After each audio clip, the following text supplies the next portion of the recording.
Hey, everybody, this is Harvey Sluggo Wasserman back with you at the Green Grassroots Emergency Election Protection Coalition Zoom call number 174. We are starting off with 20 people and just going to rock and roll the first hour.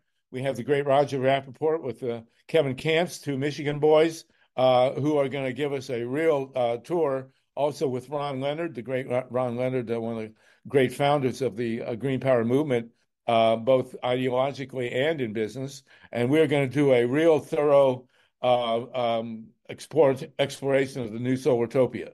We need to really understand what is happening. There was an article in the Wall Street Journal over the weekend about how the solar industry is getting just slaughtered in California because of the attack by Gavin Newsom and the California Public Utilities Commission. We'll come back to that in a minute. The second hour is a really deep dive, thanks to the great Camilla Reese, who has set up a tremendous panel on EMF, the issues with electromagnetic frequencies, a big issue right here in Los Angeles, in the courts already. Tremendously important, and also with relevance, and we want to touch on this with relevance to the spread of solar, because when they give you solar, or when you get solar, they often try and put smart meters on your phone, which are really dumb because they emit electromagnetic frequencies that are harmful.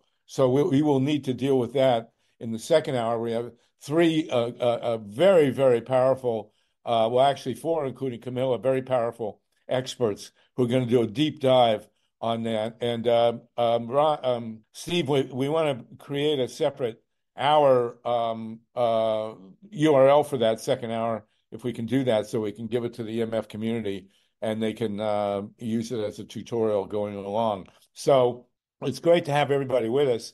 We're going to start with, first I want to say another Michigan person, Alyssa Matros has joined us. Alyssa, you'll be glad to know that me and Roger are united again here on as if it were the Michigan Daily 60 years later. And KEVIN KAMPS is in Michigan as well. So what we're going to do now is we're going to start off, and I'm going to hand it over to Roger Rapoport.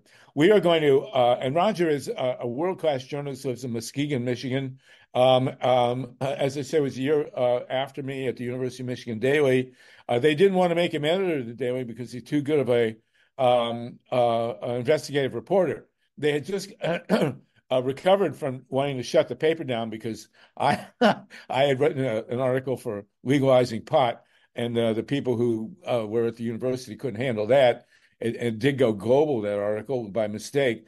And then Roger came in, and Roger had done some great investigative reporting on one of the regions. And they did not want Roger to be editor of the Daily, but he is a great investigative reporter, a number of books, a number of films, and has a piece coming out tomorrow in the Detroit Free Press about the need for Michigan to go renewable and to not blow $15 billion on the Palisades nuclear plant and two more so-called small mythological reactors that they want to put next door. So we also have with Roger, we have KEVIN KAMPS, who's been with us many times, who's the great expert on Palisades, Davis Bessie, and many other of the geriatric nuclear plants that we are forced to deal with around the country.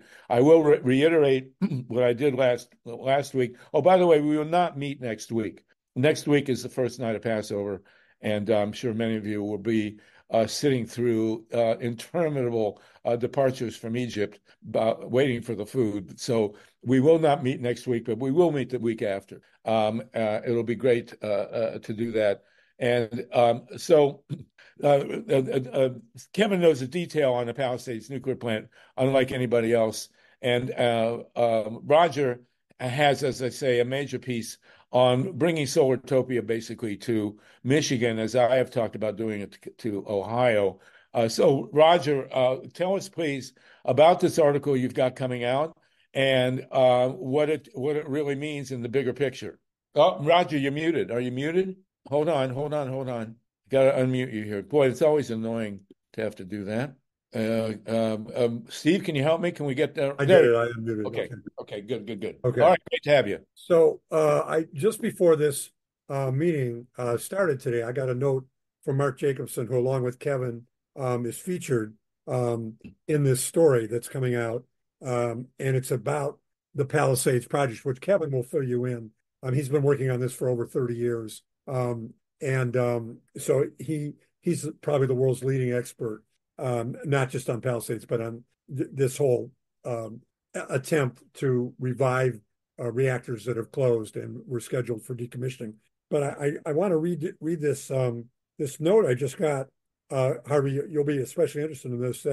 Um, that my editor had a question. She wanted to know about, well, how can renewables stop a brownout or a blackout? And Mark just sent me this note from Stanford. He said, moving to renewables, including moving to storage, together with renewables, California's grid has been 100% renewable for 31 days of the past 40 days, of between 0.25 and 6 hours per day, with no blackouts, even after half of Diablo Canyon was shut off for a week and a half ago. So this is just one more example of why the fossil fuel industry and the nuclear power industry are in a blind panic. They are totally scared to death because as of June, when the Vogtle plant in Georgia becomes the third reactor in this century to go live, fully operational in the 21st century, there are no nuclear power plants under construction in the United States. That's the first time that fact that's happened since 1954 when the Shippingport Right. reactor opened. And Kevin, you are one of the people that has made this possible. There are many other people in this cast, but when you think about what that means, it means that not only have they given up on starting new nuclear reactors in this country, there was one in Idaho, one of the vaunted SMRs that Bill Gates has been talking about and putting a little bit of his own money into. It was shut down because guess what? The costs were out of sight. And that was the first of the SMR reactors. So the question is, why is this happening? It's because renewables are totally taking over in more ways than one. And I want to give you this one example. In Ohio, where probably the biggest political scandal ever in state history, which Harvey has written about beautifully, there were huge payoffs to utilities and lobbyists and so on. In Ohio, they actually have a law on the books that wind is banned in one of the windiest lakefront locations in the United States. That's how desperate the. So here's why they're panicking. The cost of the Vogtle reactor, which is the last one that's being built currently, which will open in June, the cost per watt, according to Mark Jacobson at Stanford, is $16. The cost for solar is $1, and the cost for wind is 70 cents. And here's the other part of it. A new nuclear power plant, like the Vogtle plant, can take up to 20 years or even longer. There was actually one that opened in Tennessee that took, get this, 42 years to open. The Vogtle plant was billions and billions of dollars over. That reactor and the South Carolina reactor that did not happen bankrupted Westinghouse, one of the most experienced reactor designers and builders in the country. So as a result of all this economic fallout, there's been this panic in the industry to try to stop to stop these fossil fuels. And there's no better example of it than right here in Michigan. And I'll just very quickly say that the attempt to spend, get this, over $15 billion to restart the Palisades reactor and build two new SMRs. Kevin has the exact numbers, but right now it's somewhere in the range of 20 to $30 million per job created. Just one of those jobs could create an entire group of solar and wind companies. And on top of all this, as my article points out, according to Mark Jacobson's research, the new grid that would be supplied primarily by wind, solar, and some hydro storage and so on, would create 240,000 jobs in the state of Michigan. That's like one of the big three auto companies. That's how big it is. And not just in one area, not just in, say, Detroit or some of the big economic centers, but all over the state. And it would be reliable power. It would be power. There would be no brownouts, no blackouts. There would be no carbon, which is not true of nuclear. Nuclear definitely does contribute to global warming. There would be no radiation waste. And on top of all this, the exact number is a little in flux, but it's something like at least 40% decline in power rates. And to boot, it's self-financing. So this is why the industry is so freaked out right now, because the economic arguments are getting weaker by the day. The new battery technology, the storage, which is the heart of what would stop the blackout or brownout potential. There's new batteries coming online. I believe they're sodium, Right, sodium based. that are much more effective.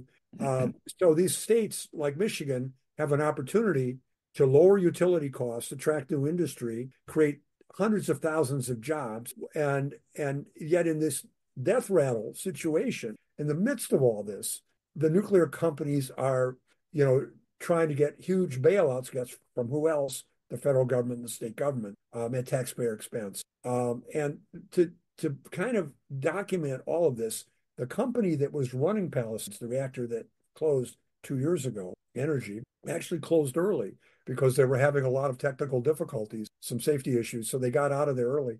And after the attempt to decommission the reactor began, the only company that was interested in actually trying to restart it, which is what the governor of Michigan wanted, is a company that has never built or operated a nuclear reactor. So if you can imagine this incredibly obsolete reactor with all sorts of safety problems and waste problems and so on is being organized by a company that has zero experience, operating or running a reactor. And I happened to be at the meeting where the two Michigan governors, now Energy Secretary Granholm and Governor Whitmer, were there, and I had an opportunity to meet some of these hardworking employees of Palisades. And I asked them, I said, well, are you considering bringing in a company that actually has operated a reactor? For example, in Canada right now, there are 4 reactors in a part of a 10-year process that are being refurbished. Each one of these refurbishments, this is an ongoing reactor with a very technically trained crew, that the reactors that have been operated for decades. They're taking almost 4 years per reactor. This very obsolete, decommissioned, potentially decommissioned reactor Palisades, they're going to try to restart it in 1 year, huh? I mean, some of the spare parts were, when Energy closed it, they got rid of the spare parts for scrap. Now they're going to have to go back out and find all this equipment and parts and so on. So the 1 year timetable is completely unrealistic. So when I was talking to the Holtec people, I was asking them, I said, well, gosh, are you going to bring in anybody who's actually done this, who's run a reactor, who's actually, because nobody's ever taken a closed reactor, that was scheduled for decommissioning. It's the first time in the world this has ever happened. And they said, no, they're going to do it themselves. So this is an indication, I think, of wishful thinking. And the problem that the industry faces is, if they don't start refurbishing these old reactors, and nobody wants to build a new one because they're too expensive, the whole industry is on the ropes. And I think Kevin now can give a little bit more insight into why we're at this tipping point, so to speak, for the whole nuclear power. Well, thank you. That's great, Roger. And Kevin Kamps, as I say, as we've met Kevin before. We have 41 people with us right now, and we're also live casting. Kevin is, as Roger said, a great expert on Palisades and Davis Besse, the old reactors. We have 94 old reactors in the United States. They're the big ones, the light water reactors. The first one, as Roger said, started construction in 1954 with the Navy and Westinghouse. And at the tail end, Westinghouse went bankrupt, in large part because of these 2 reactors. Georgia, which came in $20 billion over budget, took 15 years. And then next door in South Carolina, nobody ever talks about this. They tried to build 2 reactors in South Carolina at VC Summer. They put in $9 billion, which is what they spent on the Webb telescope, for God's sakes, and wound up with 2 big holes in the ground and nothing. And it's never going to operate a VC Summer. I mean, there's no there. So, and as Roger said, there are no more large reactors under construction in the United States for the first time in 70 years. But there are, these somebody's on some kind of acid building small mythological reactors, which are all on paper, and they've admitted they can't get the first one operating in the commercial realm until 2030. That's 6 years from now. And if the schedule starts and goes the way the first generation of reactors was, they'll probably be more like 12 or 15 years. And meanwhile, there's nothing. They're all talking about nuclear power fighting global warming. There aren't any that are being built. And the ones that are operating, as Kevin will tell you, are a nightmare. So go ahead, Kevin. Then we want to go after you to Ron Leonard. We want to talk with Ron about renewables and the realities of especially the new generation of battery storage. But Kevin, please go ahead. You're always the best dressed on the phone, by the way, so it's really good to see you. Yeah, I've got my radioactive waste is not your friend ball cap on from the Snake River Lights out in Idaho. So, I mean, Harvey and Roger have done a great job kind of laying things out. And congratulations, Roger, on the op-ed in the Detroit Free Press. It's very timely. Roger mentioned there was this love fest at Palisades on March 27th, you know, the eve of the 45th anniversary of the 3 Mile Island meltdown. The governor of Michigan, the energy secretary, Holtec host this love fest at Palisades about how they're going to bring it back and restart it and build small modular reactors. And DOE announced the first $1.5 billion in loans towards the restart. But as has been mentioned, that's 1/10 of what Holtec is asking for. They're asking for a grand total of $15.7 billion. The breakdown is $8.3 billion for the restart scheme. And then on the SMR side, it's $7.4 billion. And Roger mentioned the per restored job figure at Palisades for this restart. If you divide $8.3 billion by 280 restored jobs, which is the latest figure that Holtec's been using, that's a figure of $29 million, nearly $30 million per restored job. And Roger got a hold of a figure from Michigan. State subsidies to create jobs in Michigan last year averaged $29,000 per created job. So it's a nice ballpark round figure of it'll cost 1,000 times more money to restore a job at Palisades than it costs to create a job in other economic sectors in Michigan. So these are absurd giveaways by the public to this criminal corporation, Holtec. And Roger mentioned the strangeness, the oddity that they're drawing their line in the sand at Palisades. Palisades has been a lemon since it opened in 1971. In fact, the original owner, Consumers Power, back then sued the construction firm, the architect engineer Bechtel. They sued him for $300 million back in the early 1970s. That is a huge amount of money when you adjust for inflation to today's dollars. And then they settled for something like $13 million.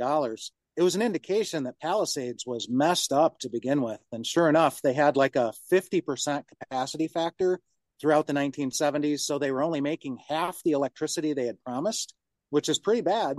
And then just another snapshot in time after Fukushima in 2011, Palisades had a horrible operational track record. They had 5 unplanned shutdowns in 2012. And I'll give an example. One of the worst ones was a worker almost got electrocuted, cut off half the power to the control room, which is not good when you lose half the power to the control room. What could have happened, and this is a segue to one of the major safety issues at Palisades, is inadvertently the emergency core cooling system could have been activated in that electrical chaos created by this near electrocution in the control room. And if that had happened, all this rosy talk, all this optimistic computer modeling, all these rosy hypotheses about how the embrittled reactor pressure vessel at Palisades is just fine to keep operating as is, could have been tested in an instant if the emergency core cooling system had been activated in 2012. It was September of 2012 when this incident occurred. It's like a hot glass under cold water, except the metal of the reactor pressure vessel is at a ton of pressure per square inch. And what that cold water supply could do is fracture the vessel through wall. You would inevitably have a core meltdown. The last line of defense would be the containment structures, which at Fukushima we saw fail times 3. The containments failed times 3 at Fukushima. 3 meltdowns, 3 containment failures, massive releases of hazardous radioactivity into the environment of Japan, into the Pacific Ocean, into the air. At Palisades, Arnie Gunderson, who is our expert witness at Palisades for the past decade, wrote an essay because we were already engaged at Palisades, in 2014. What if there were a Fukushima scale catastrophe at Palisades? He pointed out that the Pacific Ocean is 30 times more voluminous in terms of water than the Great Lakes. It would be a global catastrophe because the Great Lakes are 21% of the entire world's surface fresh water. They are 84% of North America's surface freshwater. They are 95% of our country's surface freshwater. 40 million plus people draw their drinking water from the Great Lakes in 8 U.S. states, 2 Canadian provinces, and a very large number of indigenous nations. That's what's being played with here. And so it's just really ironic that, as has been mentioned, Holtec, which has never operated a reactor, has never built a reactor, is asking for more than $15 billion to restart one of the most dangerous reactors in this country that's now been closed for almost 2 years, and wants to build 2 small modular reactors, which aren't small. They're 300 megawatts electric each, which is 4.5 times as big as Big Rock Point up north in Michigan, which was one of the radiologically dirtiest reactors in the country. 3 million curies released to the environment during so-called routine operations, but they broke fuel in the core, experimenting with mixed oxide plutonium fuel, huge releases. And 300 megawatts electric is 4.5 times as big as Fermi Unit 1, which had a partial core meltdown on October 5th, 1966. And we almost lost Detroit. So these are not small reactors. When they actually go to build them, they will not be modular because they will ad hoc depart from the blueprints. They do it every single time they build a reactor. Even at Vogtle Units 3 and 4, they departed from the designs. And look what happened. Instead of the Nuclear Energy Institute's estimate in 2001 that a new reactor would cost $2.5 billion to build, by 10 years later, by 2012, it was, no, it's going to cost $7.5 billion, they admitted. But look what it's actually cost, more than $17.5 billion per reactor at those 2 units in Georgia. Total waste at summer units 2 and 3 that low-income African-American families will be paying for on their electric bills. Something like 20 to 25% of ratepayers' electric bills in South Carolina are paying for these 2 dead reactors that will never operate. We had a similar experience in Michigan at Midland, 2 large-scale reactors that thankfully never fired up. One was 90% complete. The other was 50% complete, not unlike the summer fiasco decades later. The largest infrastructure fiasco in Michigan history at Midland. And Roger may remember the figure, billions of dollars of 1980s dollars lost at Midland. So, just to maybe close on all the doom and gloom talk, we have a proud history of anti-nuclear activism in Michigan. The father of the anti-nuclear movement in the United States, Leo Goodman, an attorney at the United Auto Workers, persuaded the union to challenge Fermi 1 on the safety risks. It went all the way to the Supreme Court, where the UAW lost by a 7-2 vote. And not too long after that, 3 years later, partial meltdown at Fermi 1. Leo Goodman was right. The UAW was right. Fast forward to Midland, Mary Sinclair, and a groundswell of anti-nuclear activism led to the blocking of Midland when it was discovered that, like the Leaning Tower of Pisa, Midland was sinking into the ground, safety significant buildings. And, fast forward to Palisades. I mean, we shut Palisades in 2022. The joke is, how many times do we have to shut Palisades? Because we shut it multiple times. We shut it in May of 2022. We shut it later in November when the Department of Energy rejected Holtec's request for $2 billion in civil nuclear credits. Unfortunately, here they come again. I mean, I would praise Governor Granholm back in the year 2010 for her offshore wind plans in Michigan. There was a report out of Michigan State University, the Land Use Institute, more than 300,000 megawatts electric of offshore wind potential in the Great Lakes. But we don't want the Great Lakes paved in wind turbines. So Governor Granholm, had an advisory committee. James Clift, the executive director of Michigan Environmental Council, was on it. I caught his presentation at a renewable energy festival in Southfield in summer of 2010. They had carefully, with 24 or more criteria, things like don't build a wind turbine on top of a fish hatchery ground in the Great Lakes. Don't build it on top of historical shipwrecks. Don't build it where the view shed will be destroyed. And they chose 3 places in the Great Lakes to concentrate on: that already had industrial port facilities. Southern Lake Michigan with Gary, Indiana, for God's sake, down there. Extreme northern Lake Michigan, and then where Saginaw Bay empties out into Lake Huron. Those were the places they were looking at to build offshore wind under Governor Granholm. Apparently, she's forgotten all about all this now that she's energy secretary, because it seems the name of the game is restarting zombie reactors at Palisades, building small modular reactors, which are mythological. So that's the predicament we find ourselves in. Just real quick, last Wednesday, we had an emergency enforcement petition meeting with the NRC about how Holtec is looting the decommissioning trust fund at Palisades massively, but they're doing it at all their decommissioning sites, maybe nowhere worse than Palisades, which isn't even decommissioning, which makes it all the more egregious. And that's what that meeting was about. We blew them out of the water, but it's meaningless because we have a 0.5% chance of prevailing. That's the history of these emergency enforcement petitions. And now on Wednesday, the NRC is jealous that DOE and the governor held a love fest at Palisades in late March. So they're going to hold their own love fest. They're going to have a half-hour open house in Benton Harbor with posters to show off. Then they're going to end the open house. So if you're in person attending, you're going to have to scramble to get on the virtual meeting, which is where the heart of the meeting is going to be, where they're going to bamboozle the public about how great an idea this is and how on top of safety they are. They're not. It's not. We will resist as best we can, which is boiling down to late 2024 with our legal team. We're going to try to intervene. We've already been told once to go jump in a Great Lake. We're going to keep trying to stick our foot in there and prevent this juggernaut from going off the cliff. But end of this year, NRC is ready to pull the trigger. August 2025, Palisades wants to restart Palisades. The latest news, Holtec admitted they're not going to replace the steam generators. They're not even going to replace the tubes that are problematic. They're just going to go forward with the steam generators they have that have needed replacement for over 20 years. So that's what we're getting out of Holtec.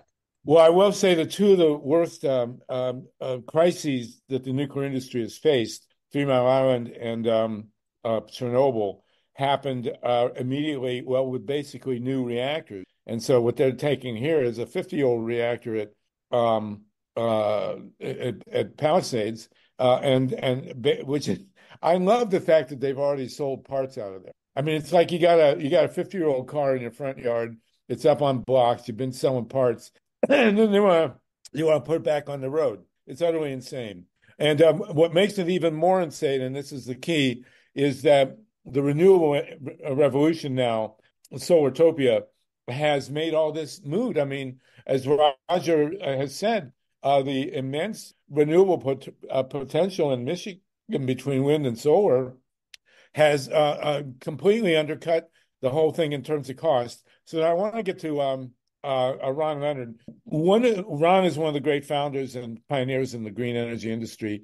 And one of the things that Roger talked to me earlier was that he was challenged about blackouts. And I told him that in California, we've had twice now, privately owned as well as, large scale batteries have prevented blackouts that were almost in progress. Can you tell us about that, Ron Leonard?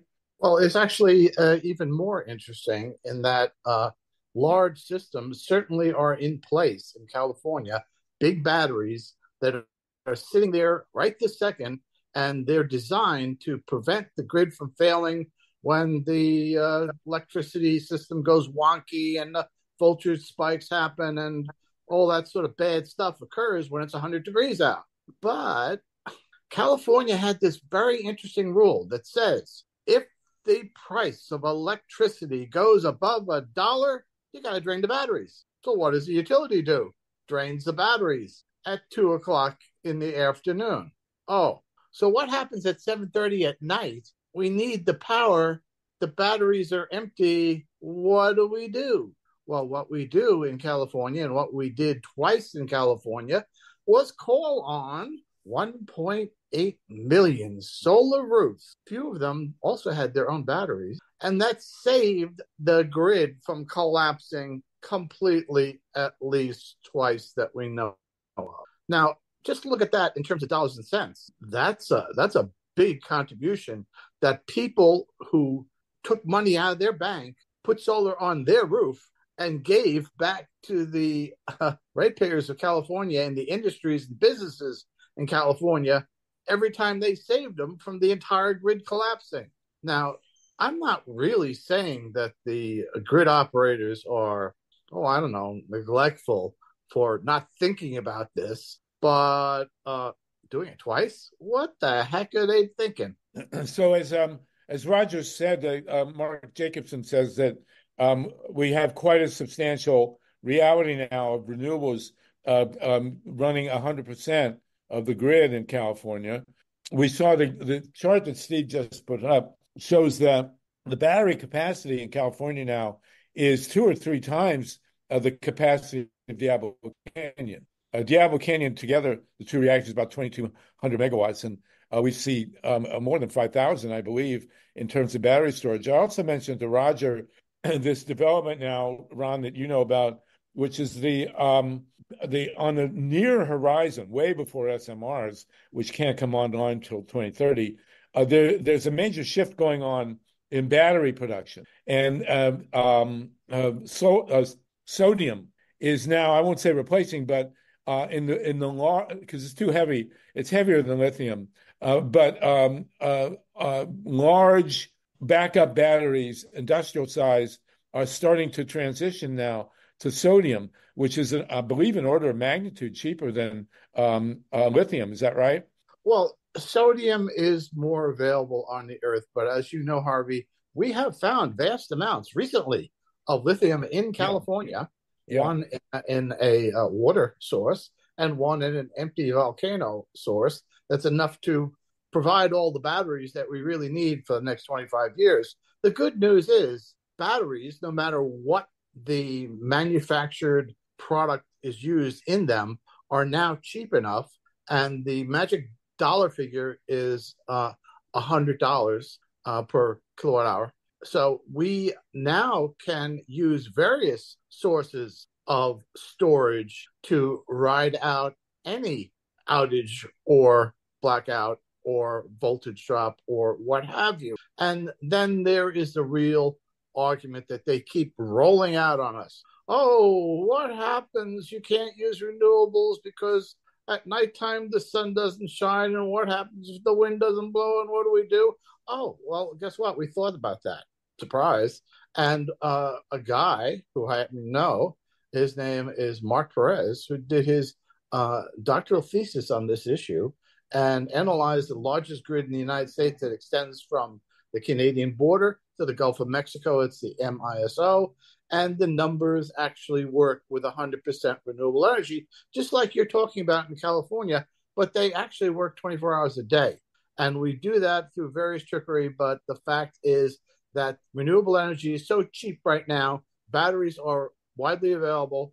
Wind, solar, hydro, biomass all complement each other. And guess what? It all works. Why are we jumping backwards to technology that, well, I don't know, sort of. We're losing you, Ron. Another power plant around here, Shoreham, that cost $6 billion in Long Island and was really not operational for more than a week. And the ratepayers here are still paying it off. They're, in fact, after decades, right now, I think they owe $400 million. So if anybody would like to pick up on that bill that we have way back when for all these dysfunctional behemoths that we entrusted on our future, I think we should do something smarter, which is proven technology, renewable technology that happens to be clean and doesn't leave us with eons of waste material that are, we're giving this to our children's children onto the future. This is not right. This is not sensible. This is not how a rational society should run. Well, I just read a piece by Michael Schellenberger, who's an apologist for the nuclear industry. We refer to him as Scheisskopf, complaining about the so-called waste from renewables, from solar panels and windmill turbine blades and stuff like that. I mean, the thing, Michael, is it's not plutonium and it's not radioactive and it's all recyclable. And you can recycle it, yes. The solar industry is going to have to do a better job of recycling its stuff. I will say I've been looking at Los Angeles. Los Angeles does has a plan that so to go 100 so-called green by 2035. But they don't. This plan from the DWP, Department of Water and Power, does not talk about rooftop solar in any formidable way. I mean, we have, and by the way, the National Renewable Energy Lab has done a study of usable rooftops in the United States. It's an enormous number. I don't have it in front of me, but I could get it easily. But it's many, many millions of acres of what's happening now, as Ron knows very well, and Roger and Kevin have written about. And by the way, I want to welcome John Steiner is with us, and also Camilla Reese. And Camilla has set up for the second half hour. It's about 20 minutes from now. We're going to do a really deep dive on EMF. If you want to ask questions about what we're talking about now, please do, the new Solartopia.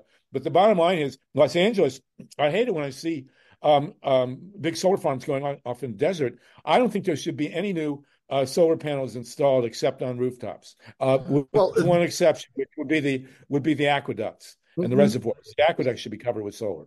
So what you're talking about is a very interesting phenomenon, which is that we have now been able to calculate what the percentage of energy would be if we used up sort of things like you're describing, unused land, a rooftop, a carport, or what have you. And if you look actually at LA and you just look at rooftops and you just look at big rooftops, well, those big rooftops would provide, if covered with solar, 60% of the entire power that LA needs. Think about that. 60% of the power that LA needs. Right. And we also want to talk about the stadiums, Dodger Stadium, SoFi Stadium. There's a soccer stadium. There's Crypto downtown, the basketball arena. All of them have huge parking lots, which should be covered with solar. And the plan doesn't talk about that. We are in the middle, folks, of a very big war against solar. As Roger said, there's a deep fear in the fossil nuclear industry that they're about to be wiped out, which they are, because solar is so much cheaper in wind than fossil nuclear, and there's just no comparison. And as Kevin has pointed out, we're at the end of the nuclear power road on light water reactors, and they're the beginning of this small mythological reactor push, of which there are none. So for the next 6 years until 2030, there's no possible contribution that new nuclear power plants can make to fighting global warming. But the problem is they cause global warming anyway. So Roger, I'm assuming that you've looked at the wind power capacity in Michigan and the solar. I will say that what happened in Ohio was that we had $4 billion in private money. This was private money poised to build independent, free market, utility market windmills in northern Ohio. Northern Ohio, what we call the North Coast, is great for wind because there's good steady winds, not as strong as in the lakes or in the Dakotas down to Texas, but strong enough. There's transmission there, which is a big issue, but that area is crisscrossed with transmission. The land is flat. The farmers want the windmills. I know. I was up there selling them, and they wanted to. If you're a farmer, you put a windmill on your land, you get $8,000-$10,000 a year for doing nothing. You get the lease payments, and which they need, and so all that I assume is available in Michigan as well. And but what they did was in 2014, the legislature came in and put a single sentence in the Ohio Code, and that sentence had to do with the setbacks. It made it much more virtually impossible to build a commercially viable wind project on private land in Ohio, and they killed $4 billion worth of industry, which would have created thousands of jobs and given Ohio incredibly cheap energy. And they have not even, and they've been killing also windmills in the lakes. There are no major offshore windmills in the lakes. Lake Erie is just an incredible resource, as is Lake Michigan, and that's what the industry has been doing. And that's what you're pricing by pricing ourselves out of the market on energy. Essentially, we become more and more dependent on these other other sources that are A, too expensive, B, they have certain risks.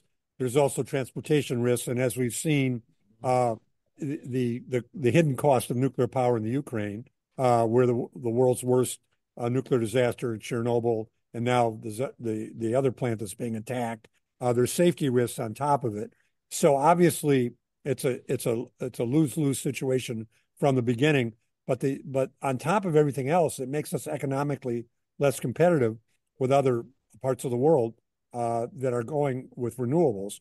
And the other problem is the long lead times. I mean, you mentioned the plants that never got built, like Midland, that lost $4.5 billion. The huge old bankruptcies, overruns, and all that sort of thing. But combined, all of these things make America much less competitive. And of course, states like Ohio, when they're trying to attract industry, as energy prices go up, it's a double whammy because it negatively impacts ratepayers, and it also affects the ability of the state to attract new industry that don't want to pay these ridiculous rates. And that was all part of the scandal that I think, Harvey, you need to talk about because there was another death last week in Ohio. I think you need to talk about the chairman. Yeah, so we mentioned this. I did put a piece out. It's at freepress.org.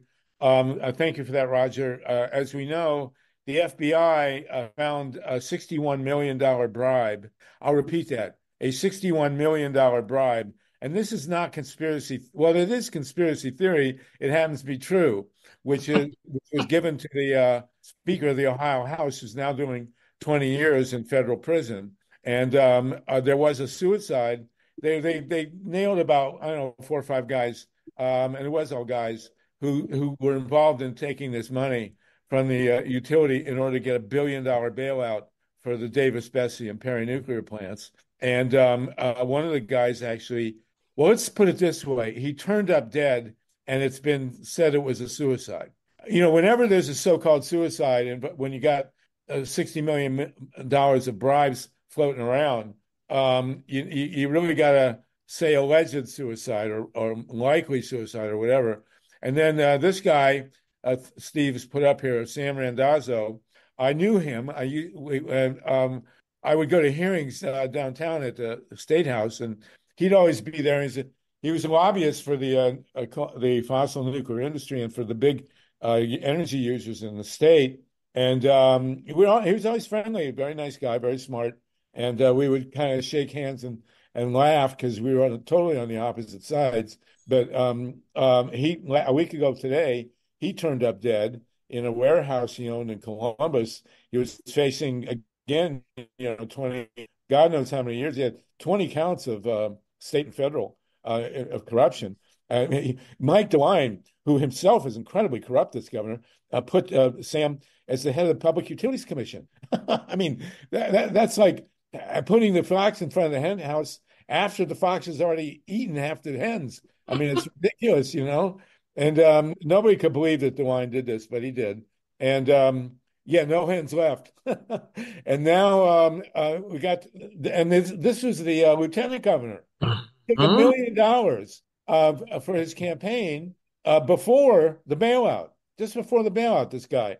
And I mean, there's shameless up there. So you're wondering who paid how much to the California legislature?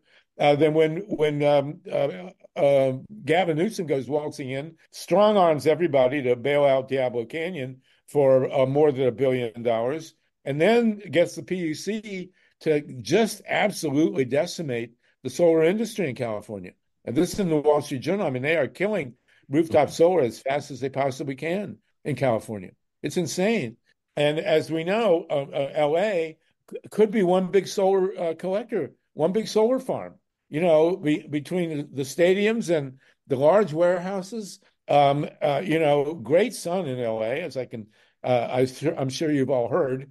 There's no reason to not do this. So we're at the turning point here.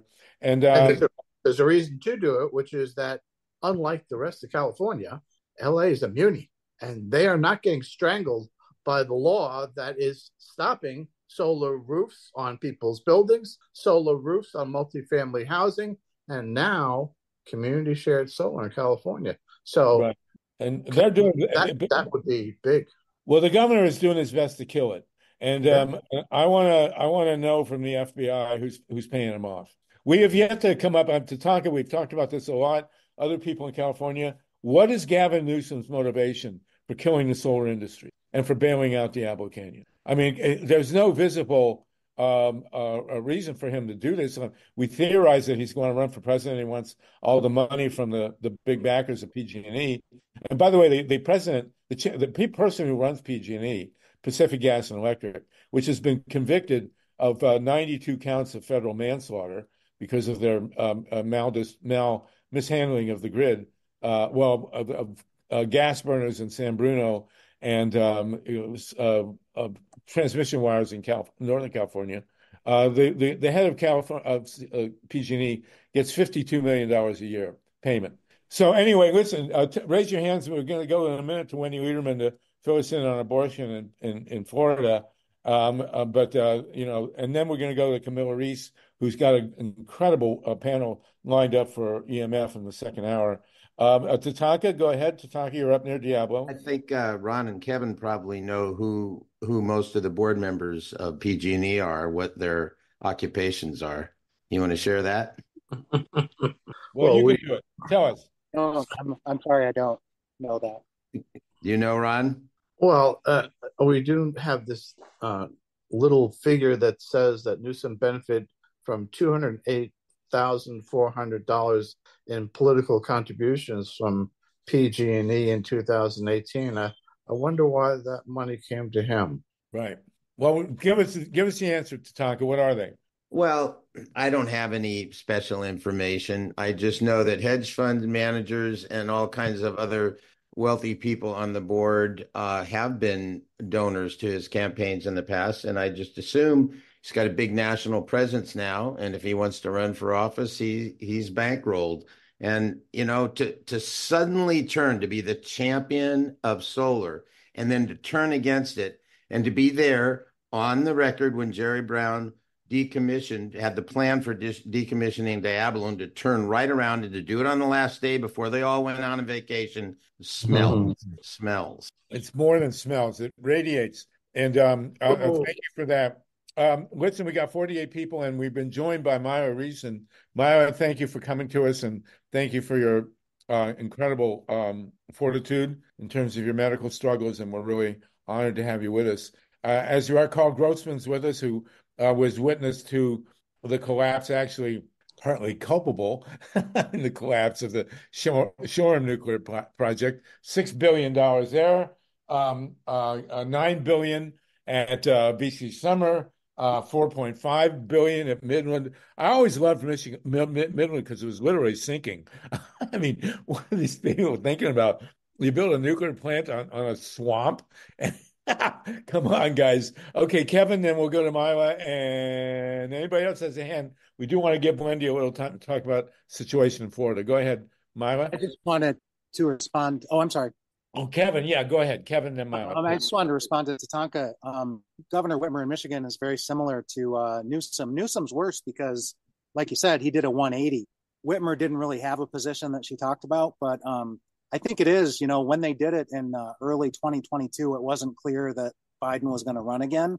So they were positioning themselves to run for president. And I mean, Newsom debated DeSantis, for God's sake, right? So he was really out. So I don't know. There's like this unwritten rule that if you want to run for president as a Democrat, you got to be head over heels in love with nuclear power. We're sure seeing that from Biden right now, unfortunately. And the polls are showing that he would be the best person to debate Trump for the Democrats. Who, Gavin Newsom? Gavin Newsom, yeah. Oh, God.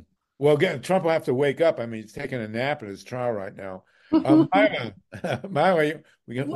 I raised my hand initially because I wanted to answer hedge funds, and I only know that because of Tatanka. But Tatanka, you beat me to it.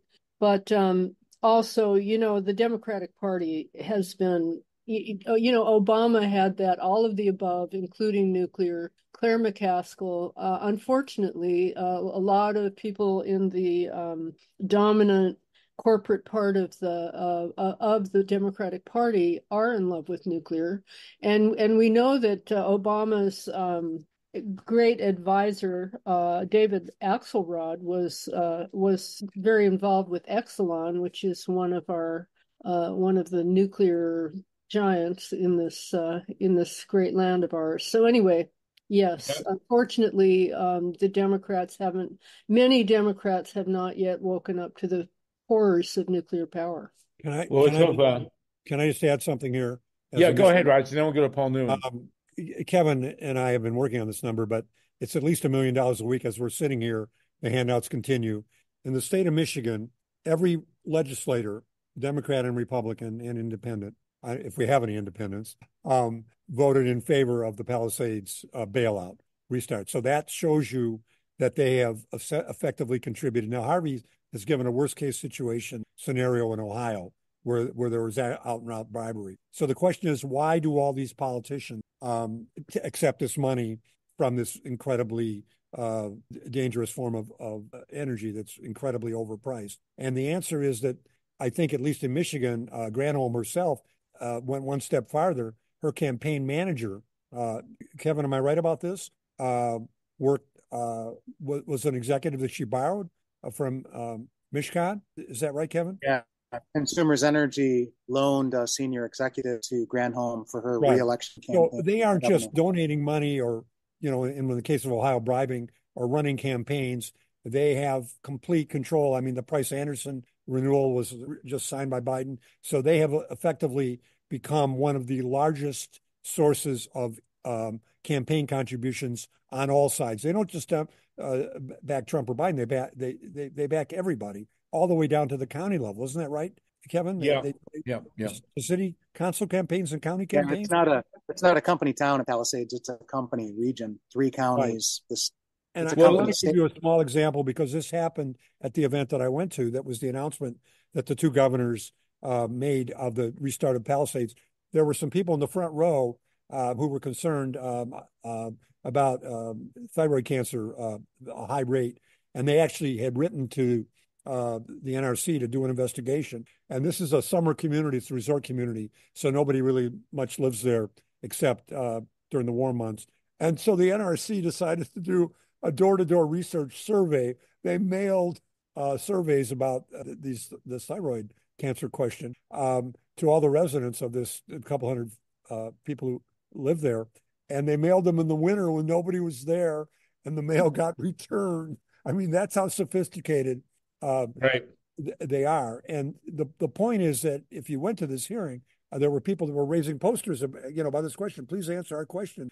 Please do a survey. Give us information. These people were asked to leave. So then they picketed on a road outside the plant, and the police came, took their ID, and told them to never set foot again on this property. They literally kicked them off the roadway, miles away from the plant. I mean, that's a company town. Yeah, right. It's unbelievable. That in the world of stolen elections, by the way, that's called caging. When you mail stuff to people that they're not going to be there. All right, we want to talk to Paul Newman. Thank you, Roger.